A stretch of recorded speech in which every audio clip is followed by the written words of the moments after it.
Shalom Bapak Ibu Saudara yang dikasihi Tuhan.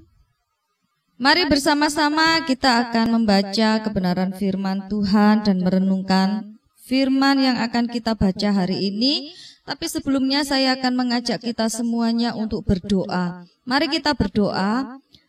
Tuhan Yesus yang baik, segala puji, syukur, hormat, dan kemuliaan hanya bagi-Mu. Ya Tuhan, sebentar lagi kami akan merenungkan kebenaran firman-Mu. Mari Engkau tolong setiap kami, taruh hikmat marifat-Mu atas kami Tuhan, supaya kami boleh benar-benar mengerti apa yang menjadi isi hati-Mu hari ini bagi kami Tuhan. Engkau singkapkan segala hal yang belum kami mengerti, dan Engkau taruh hikmat-Mu atas kami Tuhan. Terima kasih ya Bapa, terima kasih. Tutup bungkus kami dengan kuasa darah-Mu, layakkan kami untuk kami boleh menerima kebenaran firman-Mu hari ini. Terpujilah nama-Mu Tuhan, di dalam nama-Mu kami sudah berdoa dan mengucap syukur. Haleluya, amin. Baik Bapak Ibu Saudara yang dikasihi Tuhan, mari bersama-sama kita akan buka di dalam Matius pasal yang ke-14 ayat yang ke-1 sampai dengan yang ke-12. Yohanes Pembaptis dibunuh. Ayat 1, pada masa itu sampailah berita-berita tentang Yesus kepada Herodes raja wilayah. Lalu ia berkata kepada pegawai-pegawainya, inilah Yohanes Pembaptis. Ia sudah bangkit dari antara orang mati, dan itulah sebabnya kuasa-kuasa itu bekerja di dalamnya. Sebab memang Herodes telah menyuruh menangkap Yohanes, membelenggu dan memenjarakannya, berhubung dengan peristiwa Herodias, istri Filipus saudaranya. Karena Yohanes pernah menegurnya, katanya, tidak halal engkau mengambil Herodias. Herodes ingin membunuhnya, tetapi ia takut akan orang banyak yang memandang Yohanes sebagai nabi. Tetapi pada hari ulang tahun Herodes, menarilah anak perempuan Herodias di tengah-tengah mereka dan menyukakan hati Herodes, sehingga Herodes bersumpah akan memberikan kepadanya apa saja yang dimintanya. Maka setelah dihasut oleh ibunya, anak perempuan itu berkata, berikanlah aku di sini kepala Yohanes Pembaptis di sebuah talam. Lalu sedihlah hati raja, tetapi karena sumpahnya dan karena tamu-tamunya diperintahkannya lah juga untuk memberikannya. Disuruhnya memenggal kepala Yohanes di penjara, dan kepala Yohanes itu pun dibawa orang di sebuah talam, lalu diberikan kepada gadis itu, dan ia membawanya kepada ibunya. Kemudian datanglah murid-murid Yohanes Pembaptis mengambil mayatnya dan menguburkannya, lalu pergilah mereka memberitahukannya kepada Yesus. Puji Tuhan, saya memberi tema renungan hari ini yaitu berani berdiri di dalam kebenaran. Sebelumnya kita akan melihat tentang siapakah seorang Yohanes Pembaptis ini. Yohanes Pembaptis disebut sebagai seorang nabi besar, dan dialah yang mempersiapkan jalan untuk Tuhan Yesus memberitakan setiap kebenaran Injil. Yohanes Pembaptis ini seorang yang tegas. Dia itu berani, dia berani menegur para pemimpin agama dan pemimpin politik. Termasuk Yohanes Pembaptis ini juga berani menegur seorang yang bernama Herodes Antipas. Herodes Antipas ini adalah anak dari Herodes yang agung. Kenapa Yohanes Pembaptis harus menegur Herodes? Karena Herodes ini merebut istri saudaranya sendiri yang bernama Filipus I. Kalau kita lihat pada ayat yang ke-1, pada masa itu sampailah berita-berita tentang Yesus kepada Herodes raja wilayah. Perhatikan kata raja wilayah. Jika kita perhatikan ayat ini, sebenarnya Herodes Antipas ini, dia itu bukanlah seorang raja, tapi dia lebih kepada penguasa sebuah wilayah. Jadi saya pikir sebutan raja untuk seorang Herodes ini sebenarnya lebih cenderung sebagai penghormatan saja.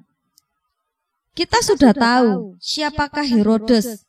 Dia adalah seorang penguasa wilayah, dan Yohanes dengan sangat berani menegur dengan keras, karena memang antara Herodes dan Herodias itu terlibat dalam suatu hubungan yang tidak benar sama sekali di mata Tuhan. Suatu hubungan pernikahan yang tidak benar, karena Herodias ini adalah istri dari kakaknya Herodes, yaitu Filipus I.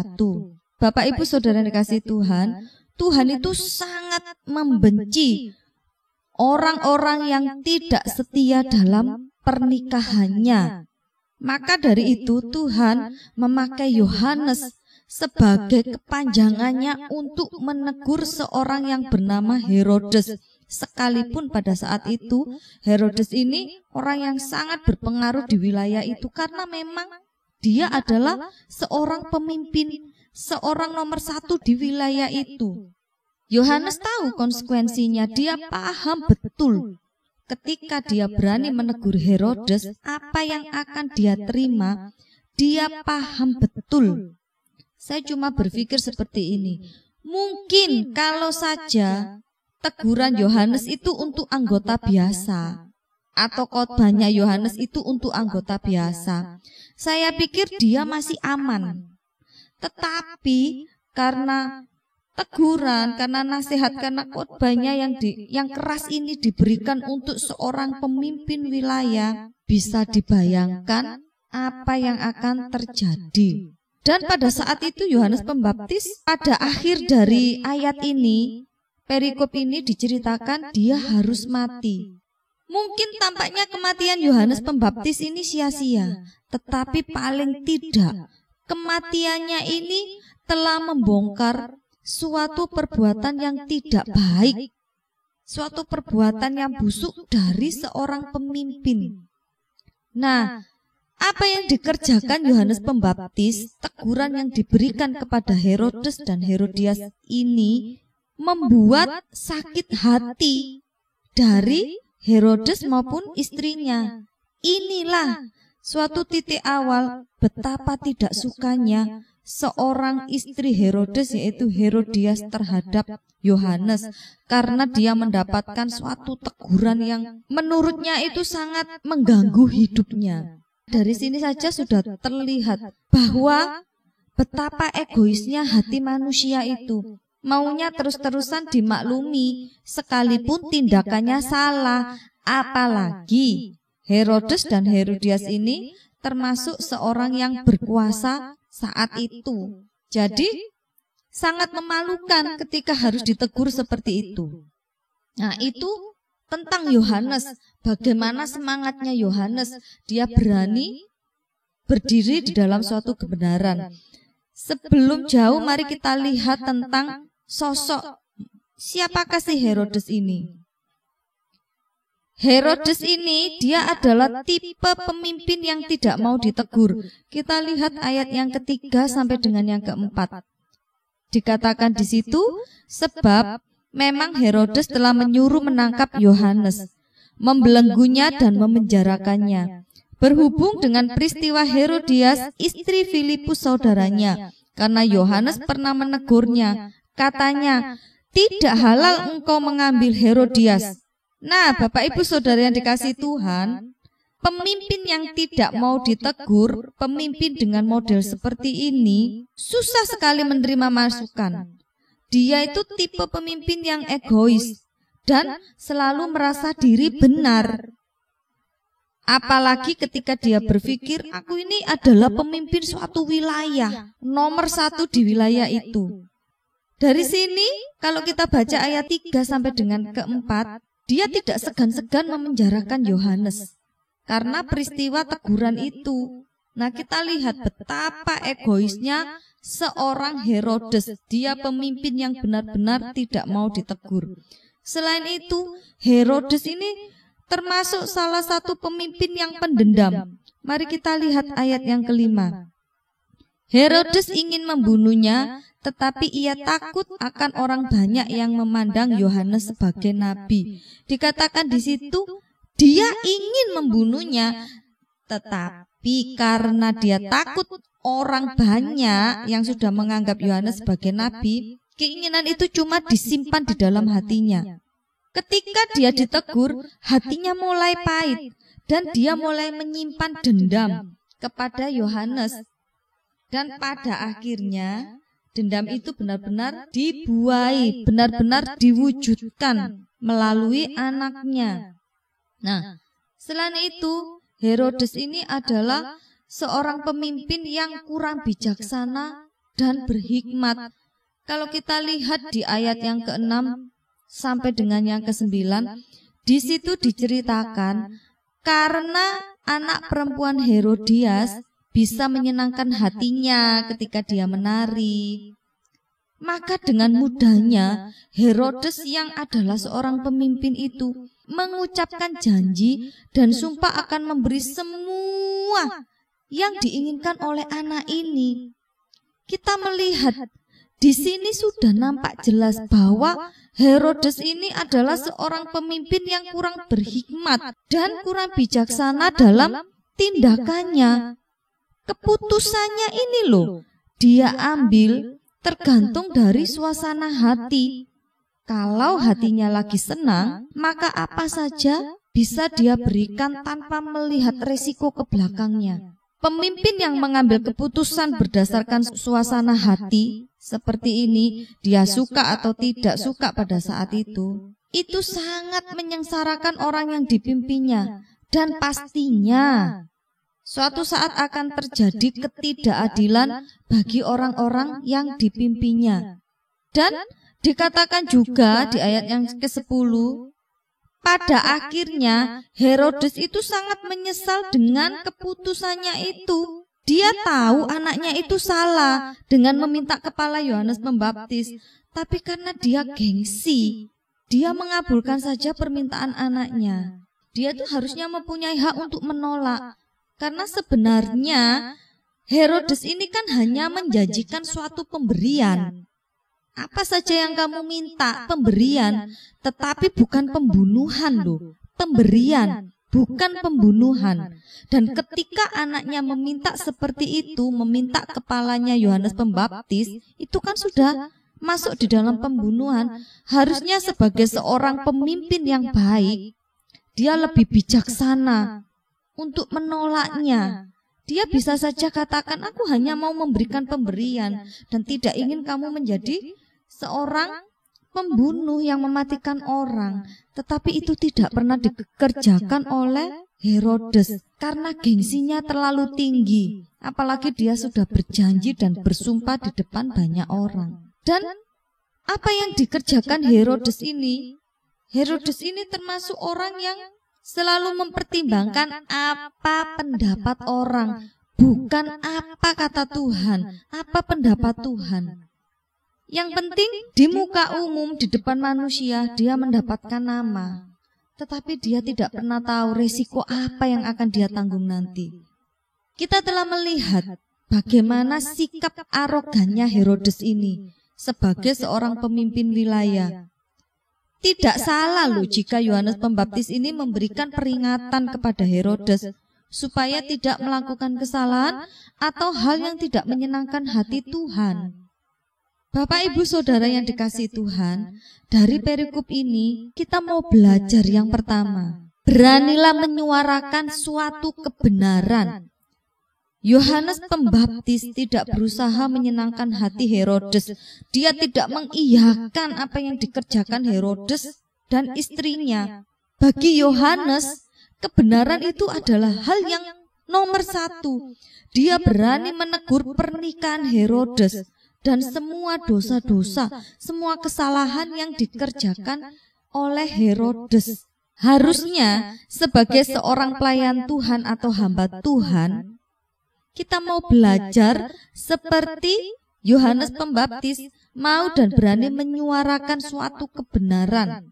Sebaliknya, seorang pelayan atau hamba Tuhan palsu, dalam arti disebut sebagai pelayan Tuhan atau hamba Tuhan palsu, itu hanya statusnya saja sebagai hamba Tuhan, sebagai pelayan Tuhan, sebagai pemain musik, pelayan yang melayani juga remaja muda-mudi sekolah minggu dan yang lain sebagainya. Hanya status saja, palsu itu. Orang yang dengan tipe seperti ini memang kerjanya hanya menyenangkan hati orang saja. Hati-hati kalau kita termasuk di dalam kategori seorang pelayan Tuhan palsu atau hamba Tuhan palsu. Karena pekerjaannya yaitu maunya menyenangkan hati orang saja, mau dia salah atau benar. Apalagi kalau melihat orang yang membuat kesalahan ini termasuk dalam kategori kaya, berpangkat, dia seorang pejabat atau penyokong utama dalam pelayanan. Pasti orang-orang yang hanya statusnya saja sebagai pelayan Tuhan atau hamba Tuhan, dia akan berkata, ya sudah dimaklumi saja. Jangan terlalu keras, nanti dia bisa undur dari gereja ini. Siapa lagi yang akan menyokong gereja ini? Bapak, Ibu, Saudara yang dikasihi Tuhan, saya mau beritahu, seorang pelayan Tuhan, seorang hamba Tuhan sejati tidak akan pernah melakukan hal yang seperti ini. Jangan kita hanya berani menegur orang kecil, dalam arti mungkin dia hanya jemaat saja yang tidak punya kedudukan. Tetapi sebagai seorang hamba Tuhan sejati, sebagai seorang pelayan Tuhan sejati yang mempunyai kasih dan tanggung jawab di hadapan Tuhan, harusnya kita juga berani menegur orang yang menurut kita adalah orang besar. Mungkin orang itu adalah sponsor utama gereja, penyokong utama pelayanan, atau mungkin dia seorang pejabat. Kalau memang dia salah, seorang hamba Tuhan yang sejati, seorang pelayan Tuhan yang sejati, dia akan berani menyuarakan suara kebenaran itu. Jemaat itu adalah titipan Tuhan.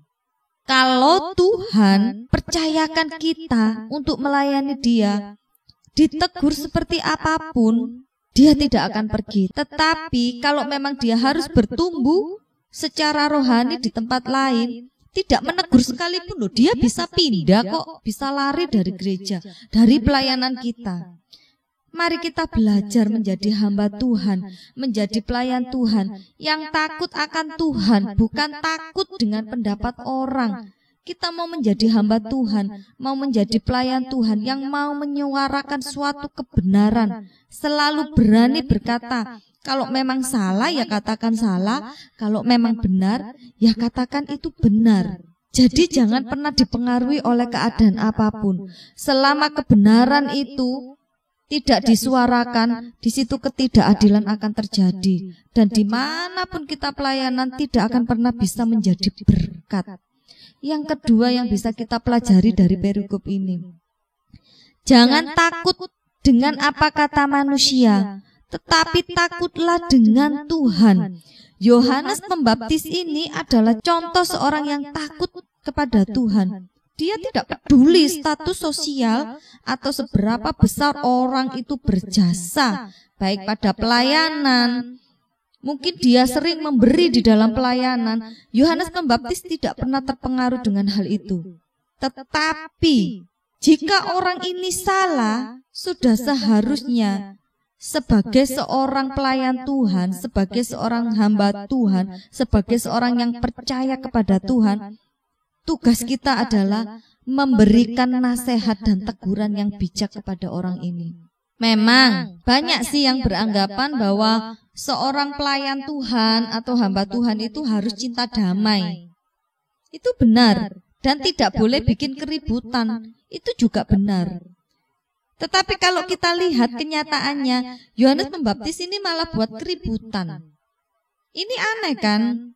Sebenarnya dari apa yang dikerjakan Yohanes Pembaptis ini, kita bisa melihat dengan jelas bahwa pada kasus-kasus tertentu, apalagi suatu kebenaran mulai dibuat main-main, ya memang sudah seharusnya sebagai pelayan Tuhan, sebagai hamba Tuhan, sebagai seorang yang percaya kepada Tuhan, kita harus berani berbicara.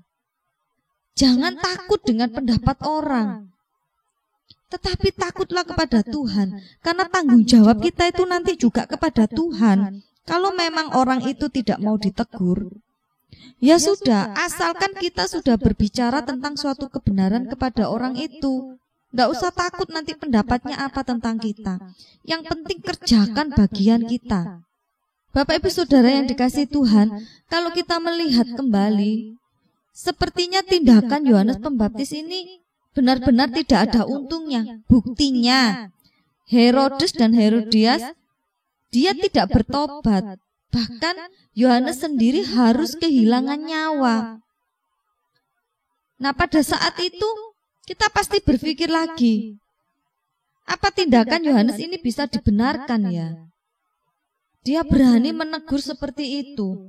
Ingat Bapak Ibu Saudara yang dikasihi Tuhan, kekristenan itu mengajarkan kita untuk melakukan hal-hal yang benar, bukan hal-hal yang menguntungkan.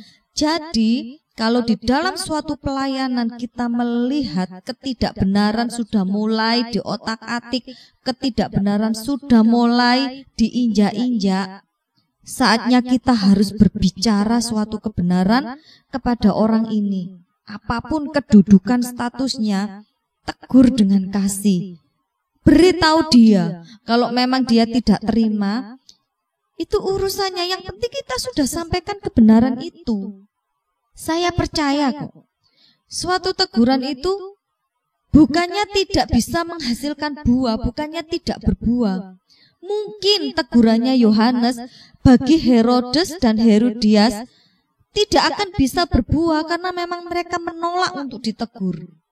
Karena memang hati mereka ini sudah dikendalikan dan dikuasai oleh iblis. Hati mereka sudah dikendalikan oleh amarah.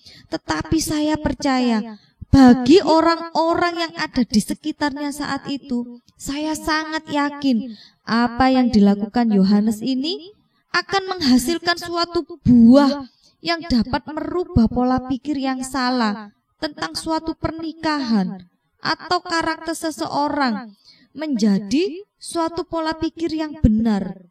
Saya percaya apa yang dikerjakan Yohanes Pembaptis ini dapat berbuah kepada orang lain. Bapak Ibu Saudara yang dikasihi Tuhan, percaya saja, penyertaan Tuhan itu tidak akan pernah berhenti bagi seorang pelayan Tuhan, bagi hamba Tuhan atau orang percaya yang benar-benar berani menyuarakan suatu kebenaran yang berdasarkan firman Tuhan. Tetapi sebaliknya, orang jahat yang menentang firman Tuhan atau bahkan yang menindas hamba-hambanya, yang menindas pelayan-pelayan Tuhan, mungkin awalnya dia kelihatannya menang atau baik-baik saja. Tetapi ingat, Tuhan itu adil. Orang-orang yang seperti ini akan menuai sendiri apa yang dia tabur. Ketika dia menabur kejahatan, dia akan menuai kesengsaraan. Ketika dia menabur kebencian, dia akan menuai sakit hati yang akhirnya membuat dia sendiri yang sengsara. Karena itu Bapak Ibu Saudara yang dikasihi Tuhan, mari kita mau belajar seperti Yohanes, berani menyuarakan suatu kebenaran. Jangan pernah kita mengeraskan hati ketika kita mendengar firman Tuhan yang itu mungkin sangat pahit, yang mungkin itu sangat keras menegur kita. Percayai saja, kalau Tuhan masih mau menegur kita, entah lewat firman Tuhan atau orang lain, saya sangat percaya kasih Tuhan itu akan disempurnakan atas hidup kita. Itu adalah salah satu bukti Tuhan sangat mengasihi kita. Demikian yang bisa saya sampaikan. Mari kita berdoa. Bapa yang baik, kami mengucap syukur. Ajarkan kami untuk kami boleh melembutkan hati kami, Tuhan. Ketika kami mendengar firman Tuhan, mungkin firman-Mu itu terasa keras bagi kami. Mungkin firman-Mu itu menegur kami, Tuhan. Entah itu lewat hamba-hamba Tuhan atau saudara-saudara seiman kami. Ajarkan kepada kami untuk tetap memiliki kerendahan hati, untuk kami boleh mendengar setiap teguran itu, jika itu membangun kami, Tuhan. Bawa kami untuk berjalan sesuai dengan maksud dan kehendak-Mu atas hidup kami, Tuhan. Jangan biarkan kami berjalan dengan keegoisan kami. Jangan biarkan kami berjalan, Tuhan, dengan kesombongan kami, tetapi ajarkan kami tetap rendah hati. Kami rindu Engkau terus lembutkan hati kami Tuhan, hati yang keras untuk menolak firman-Mu. Di dalam nama Tuhan Yesus, Engkau sendiri yang akan melembutkannya Tuhan. Terima kasih ya Tuhan, sepanjang hari ini kami menyerahkan seluruh kehidupan kami di dalam tangan-Mu. Kami membuka hidup kami, membuka tubuh jiwa roh kami untuk Engkau bertata di dalam kehidupan kami, untuk menjadi pemimpin atas kami. Terima kasih ya Tuhan, terima kasih untuk setiap berkat-Mu. Kiranya apapun yang kami kerjakan, Tuhan membuat berhasil hidup kami. Terima kasih ya Bapa, di dalam nama-Mu kami sudah berdoa dan mengucap syukur. Haleluya, amin. Tuhan Yesus memberkati kita semua.